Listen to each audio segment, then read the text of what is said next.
Oi gente, eu sou a Ione do Minha Vida Literária. A gente tá em semana de carnaval e essa vai ser uma semana temática por aqui, então já fica aí alguns spoilers do que está por vir. E o carnaval, como vocês sabem, faz parte do nosso folclore, que nada mais é do que um agrupamento de manifestações artísticas e tradições de um mesmo povo. E a resenha de hoje tem tudo a ver com folclore, porque é uma antologia de contos baseados no nosso folclore. E eu tô falando de Outros Fragmentos, do Pedro Martins.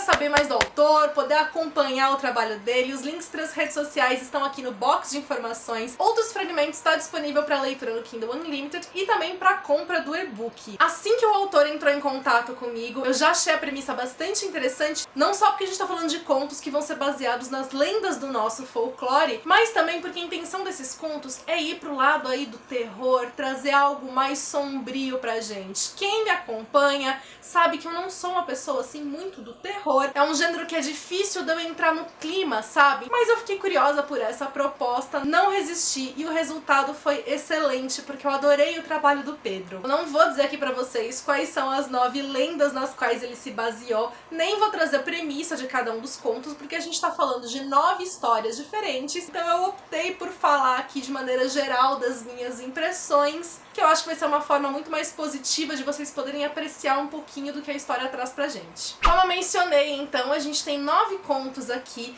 e já uma das coisas que eu amei é que existe uma certa relação em cada um dos contos. Eles são, na verdade, histórias independentes, todas elas vão ter um começo, um meio e fim, que vão então funcionar dentro da própria lógica, mas ele deixa aí uns easter eggs entre cada uma das histórias, em que você consegue fazer algumas conexões, né? Que às vezes acontece em uma, pode ser mencionado em outra, às vezes apenas a região de uma história vai aparecer de novo em outra, e eu adoro quando isso acontece, quando a gente tem essa conexão entre os contos, dá um efeito muito legal na leitura. E a outra conexão que a gente tem é que não só as histórias de cada um dos contos, dessas lendas ressignificadas, mas a gente tem, de certa forma, a história do nosso país, porque esses contos estão dispostos em ordem cronológica. No primeiro conto, por exemplo, a gente tem um momento anterior à colonização pelos portugueses. No segundo, a gente já passa por um momento aí de Brasil colonial. Quando a gente chega no terceiro, a gente está falando do momento em que a família real estava por aqui, momento em que ainda existia a escravidão. E conforme cada um dos contos vai passando, a gente vai vendo que vai tendo essa sucessão cronológica,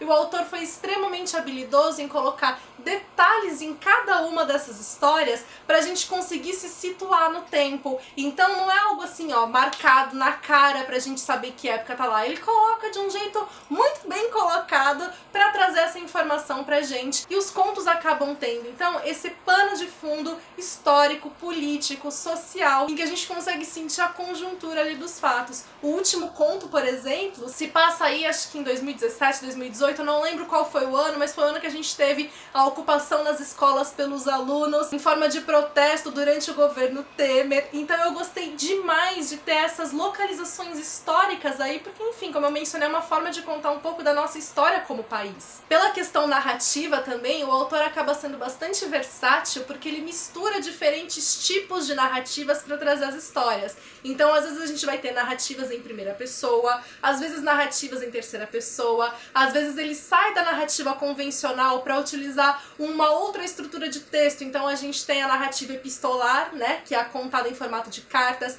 a gente tem narrativa em forma de roteiro de programa de TV, tem às vezes notícias de jornais. Tudo isso faz do texto mais dinâmico e que deixa também mais interessante, porque a gente tem maneiras diferentes de se contar uma história. Em relação à escrita dele também, eu acho que ele tem uma escrita que ela é bem construída, ele sabe variar entre esses tipos de texto para trazer narrativas que são envolventes, que detalham bem os cenários. E aí quando a gente entra na questão do terror, ele pode ser também de formas diferentes. Às vezes é o terror da gente ter realmente aquela cena de causar tensão, de ter alguma coisa de estranha acontecendo. Às vezes é aquele terror que parte meio pro grotesco, do algo nojento, de algo que vai causar asco e aflição na gente sendo descrito. Às vezes a gente fica mais na questão do suspense, então mais aquela tensão do que pode vir a acontecer. E às vezes o terror não tem nada de sobrenatural, não tem nada de mítico, o terror é puramente humano, porque é isso também que está muito presente em cada um dos contos. Como o ser humano é capaz de ter atitudes odiosas, como existe esse lado tão péssimo na humanidade que a gente infelizmente sabe tão bem que é verdade. Alguns me deixaram com o coração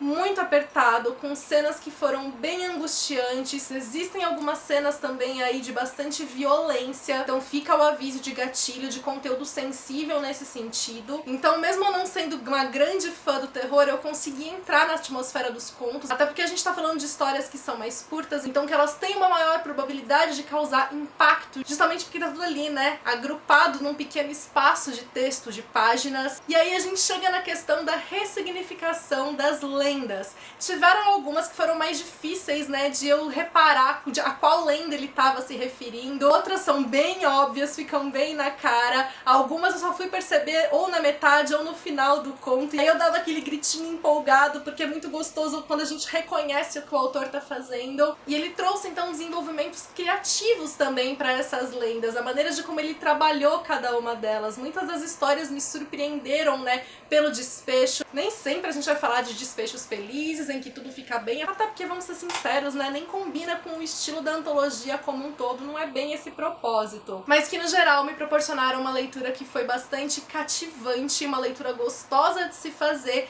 e que principalmente me deixou encantada pela forma de como o autor narrou as histórias, passando por estilos tão diferentes, de como ele conectou tudo isso dentro da nossa historicidade como país, de como ele trouxe enredos criativos para contar essas histórias. Os contos são bem curtos, então acaba sendo uma leitura que você pode fazer entre um livro e outro. Às vezes naquela meia horinha que você tem no dia entre um intervalo de uma coisa e outra, você para ler um conto. Fica a recomendação para vocês conhecerem o trabalho do autor. E agora, gente, falando do meu trabalho, se você chegou até aqui, deixa sua curtida, porque isso ajuda muito na minha produção de conteúdos. Caso você ainda não tenha se inscrito, aproveita para fazer isso, ativa o sininho para não perder as notificações e seja sempre muito bem-vindo ou muito bem-vinda. Me acompanha também nas redes sociais, que a gente tem um contato mais próximo por lá.